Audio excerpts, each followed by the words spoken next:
Hey guys, Dr. Megan Connell here, GM for Clinical Role. Now, I am going to be providing you summaries for what's been happening in the last two episodes, so episodes 2 and 3 of Clinical Role. I'm going to do this from the perspective of the NPC Suka. Now, for those of you who haven't been watching the show, Suka is a young tabaxi woman who was hired by Fizzbang, the wizard, to be a guide for the party. So her job is to guide them to this pyramid deep in the jungle, and then from her understanding, she can just leave after that. So I'm going to talk about the events that have happened in the last two episodes from her perspective, understanding she hasn't witnessed everything. So some parts are going to be a little bit glossed over. Maybe some of the players can upload their characters' perspectives of what happened to fill in the gaps of what she knows. So without further ado. All right, so we were in the jungle. And there were the frog guys, you know, the slavers, those guys that you want to avoid with the poisonous skin and stuff. And I told everybody to shut up and to be quiet. But then Dick decides to go and try to climb a tree to get away from them, makes a bunch of noise, and so they see us and we start fighting. Great. Okay. Well, yeah, it turned out to not be so bad. Gragnall's really good in a fight. He said he figured out the trick to the frogmen is that you just have to remove their head. He removed the heads of a bunch of them and did a really good job with that. So we took care of them, got some cool stuff off them, I guess. They said they got some like scrolls and things, which is good. And then we camped for a couple more nights, traveling through, and we got to the pyramid. Now, for some reason, this party seemed pretty upset over the fact that I left the last people just at the pyramid. I mean, that's what I was hired to do, is to bring them to the pyramid, and then I could go. So they talked me into staying. I told them there was no way I was going to go into that pyramid. My elders have told me about those snake people. I don't want anything to do with them. So they agreed to that. And I went up into the canopy just to wait. And so they all climbed up, went into the pyramid, and yeah, I got to hang out in the canopy for a while, which is cool.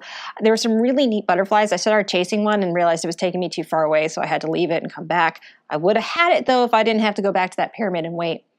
So it's just kind of waiting and, like, kind of noticed, like, I can't explain it. Like, the jungle just started feeling wrong. You know how, like, you get into a place and there's just something wrong about it? That's how the jungle started feeling. And it's kind of weirding me out. And then there was this really loud gonging sound. It was like it was coming from the ground, emanating up. It was freaky. I've never heard anything like this. And the next thing I knew, my friends were coming out of the pyramid. And get this, Shadow was with them. Shadow was from the first party. I hadn't seen her since I left her there. And there she was. So she came back. She was pretty angry at me for having left them at the pyramid. Like, that was what I was hired to do. But I guess her companion died, which that's not good. Well, so I do feel a little bad about that, but you know, Shadow's out there. She's okay. And then like soon after they got up into the canopy with me, all of these snake people were around and oh my gosh, they're just as creepy as everybody ever told me they were. They're super creepy and big, like humongously big. So we stayed up in the canopy. We stayed really quiet. Luckily, they didn't see us. They didn't spot us.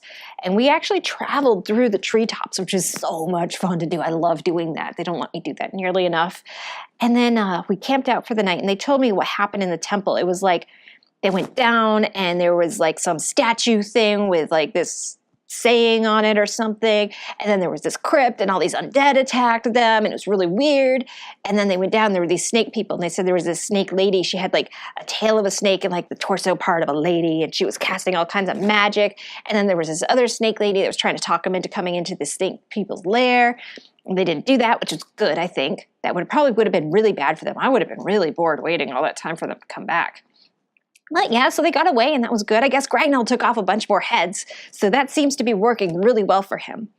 And I started talking to them about how I was feeling like the jungle was just wrong. Like something still was feeling really, really wrong. And I was really worried. I wanted to get back and check on something. And so there's a small tabaxi village not too far from where we were. And so while everybody else camped out, I decided to go check out and see what was going on. And it was abandoned. My people don't abandon their villages. Like, it didn't look like they had been attacked. It was just, everything was gone. It was really weird. Something is definitely wrong. The wrong feeling was even more there. There was this smell of like rot and decay everywhere. I didn't like it. So I went back and I told them, and I really wanted to get back to Tom. I really wanted to go tell him what was going on. So we kept moving and moving. And I really pushed everybody through. Like, we were all pretty exhausted and done.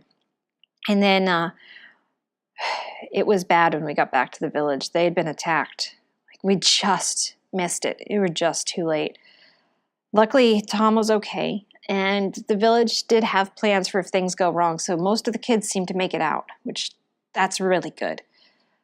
But Tom said we needed to go to Mabu and go see my cousin and tell her what's going on. Well, he goes and tells my people and takes care of them. So we loaded everybody up in the canoes and started heading upriver. Luckily, it was a pretty uneventful ride. I mean, my new friends started listening to me when I was telling them everything and killed them, like all the fish in the river and the different things around there. And luckily, we had Shadow. Shadow's pretty cool because she flies, and so she would fly up ahead and warn us of stuff so we could steer around it or wait for things to go away. So it was a pretty uneventful trip. And then we arrived at Mabu, and now we're here and we're going to see what happens next. So that was a summary of games 2 and 3 from the point of view of Suka. Please join us this Sunday for Clinical Role. We'll be playing at around 12 o'clock Eastern till about 4:30, 5 o'clock Eastern. I hope to see you there. Thanks.